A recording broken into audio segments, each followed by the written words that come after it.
आज या आज के बाद किसी भी दिन दुबई के अंदर उत्तर प्रदेश की रहने वाली शहजादी नाम की लड़की को फांसी पर लटका दिया जाएगा। बहुत इमोशनल कहानी है, ध्यान से सुनिएगा और इस कहानी से आपको बहुत सारी बातें सीखने को भी मिलेंगी। लेकिन पहले मिडिल ईस्ट की कुछ और खबरें आप लोगों को बता देता हूं। शाम मैंने आपको खबर दी थी कि हिजबुल्लाह के नेता हसन नसरुल्लाह का एक बयान टेलीकास्ट किया गया। पूरी दुनिया ने उस बयान को देखा। हिजबुल्लाह ने इजराइल को बड़ी बड़ी धमकियां भी दी और कहा कि आपने रेड लाइन क्रॉस कर ली है और भी बहुत सारी बातें उन्होंने जो अटैक हुआ है लेबनान के अंदर उसको लेकर कही। जिस वक्त हिजबुल्लाह के नेता हसन नसरुल्लाह का यह भाषण टेलीकास्ट किया जा रहा था, उसी दौरान इजराइल ने लेबनान के ऊपर हवाई हमले शुरू कर दिए। इजराइल डिफेंस फोर्सेस ने अब उस हमले के बारे में जानकारी दी है कि हमने तकरीबन 100 हिजबुल्लाह के लॉन्चर को तबाह कर दिया। हिजबुल्लाह के 100 रॉकेट लॉन्चर पूरी तरीके से लॉन्च होने के लिए तैयार खड़े थे। हमारी एयरफोर्स ने उन 100 रॉकेट लॉन्चर पर हमला किया और उनको पूरी तरह से खत्म कर दिया। हालांकि इस हमले को लेकर अभी तक हिजबुल्लाह की तरफ से किसी तरह का कोई भी बयान सामने नहीं आया है। लेकिन हां, इजराइल की वायुसेना ने कल लेबनान के ऊपर हमले किए हैं। दरअसल इजराइल की सरकार की तरफ से इस हमले के बाद अब यह भी कहा गया है कि जो दक्षिण में रहने वाले लोग हैं, जो हिजबुल्लाह के हमलों की वजह से अपने घरों को छोड़कर भाग चुके थे, अब कुछ एरिया में उनको वापस आने की इजाजत इजराइल की सरकार ने दे दी है।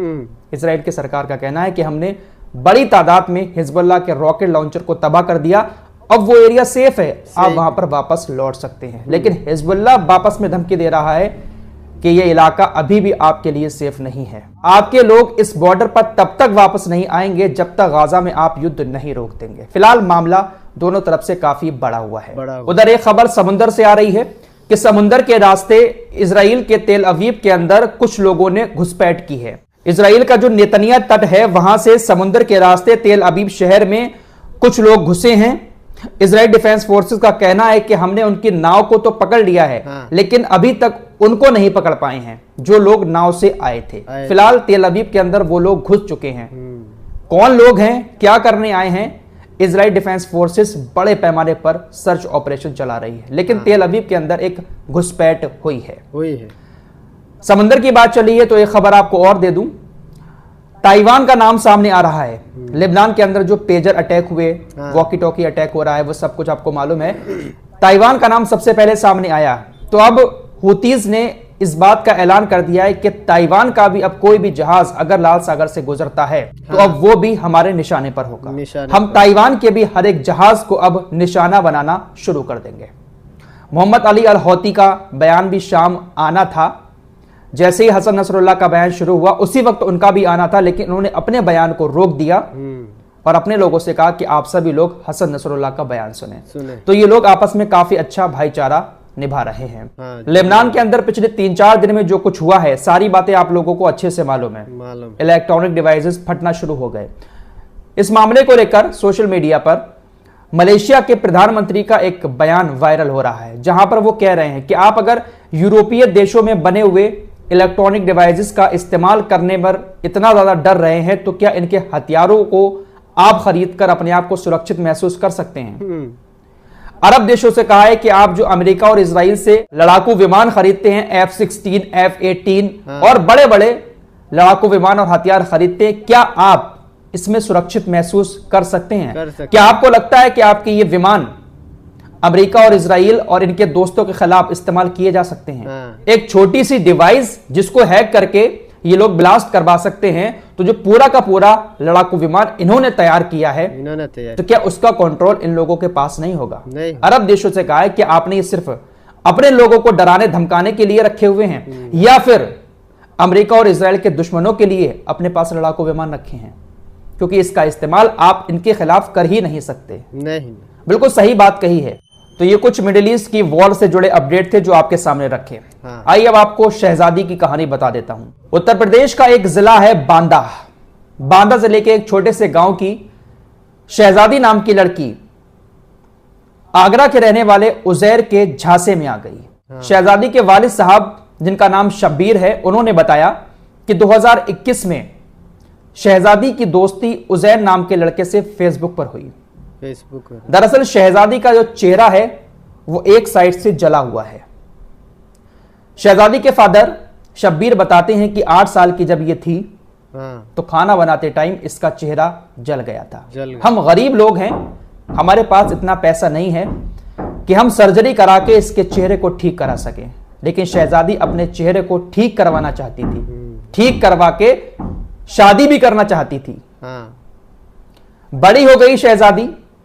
2021 में उसकी मुलाकात फेसबुक पर आगरा के उजैर नाम के लड़के से हुई। दोनों के बीच दोस्ती हो गई। शहजादी के चेहरे को भी उजैर ने देखा कि जला हुआ है। उसने अपनी बातें शेयर की उजैर से। उजैर नाम के लड़के ने उसको लालच दिया कि वो उसको दुबई भेजेगा काम करने के लिए। वो दुबई जाकर काम करेगी, पैसा कमाएगी, उसी पैसे से उसकी सर्जरी हो जाएगी।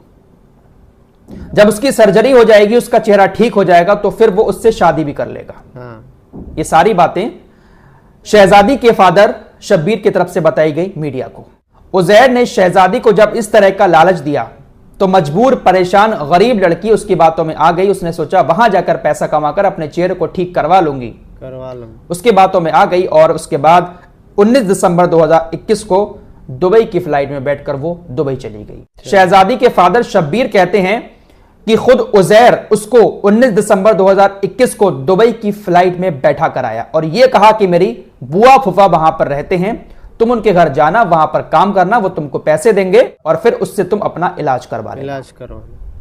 यह कहानी यहां से शुरू हुई। शब्बीर कहते हैं कि दरअसल उजैर ने मेरी बेटी शहजादी को वहां पर काम करने के लिए नहीं भेजा था, बल्कि उसने मेरी बेटी को अपने बुआ और फूफा के हाथों बेच दिया था। ये आरोप शहजादी के फादर उजैर के ऊपर लगा रहे हैं कि उसने अपने बुआ फूफा से पैसे ले लिए और उस पैसे के बदले में मेरी बेटी को वहां पर काम करने के लिए भेज दिया। दुबई ले जाकर शहजादी को घर में बंधक बना लिया गया और फिर वो वहां पर नौकरानी की तरह काम करने लगी। अब आखिर ऐसा क्या हुआ जो शहजादी को ही फांसी पर लटकाया जा रहा है? दरअसल शहजादी के फादर शब्बीर ने बताया कि मालिक मालकिन ऑफिस गए हुए थे। उनका 4 साल का एक बेटा भी जो घर पर था, उसके एक दिन पहले किसी चीज का इंजेक्शन लगा था। इंजेक्शन लगने की वजह से दूसरे दिन उसकी तबीयत खराब होने लगी। जिस वक्त बच्चे की तबीयत खराब हुई उस वक्त बच्चे की दादी भी घर पर ही थी। शहजादी घबरा गई। अचानक से उसको दादी के साथ मिलकर हॉस्पिटल में एडमिट कराया गया। हॉस्पिटल में इलाज के दौरान उस बच्चे की मौत हो गई। शहजादी जिस घर में काम करती थी उस घर के 4 साल के बच्चे की मौत हो जाती है। उस बच्चे के मां बाप ने इसकी मौत का जिम्मेदार शहजादी को ठहराया कि शहजादी की वजह से हमारे 4 साल के बच्चे की मौत हुई है। शहजादी के ऊपर बच्चे की मौत का आरोप लगा, जिसके बाद शहजादी को गिरफ्तार करके जेल के अंदर डाल दिया गया। उसके बाद सुनवाई हुई, शहजादी को फांसी की सजा हो गई। आज या फिर आज के बाद किसी भी दिन शहजादी को फांसी पर लटका दिया जाएगा।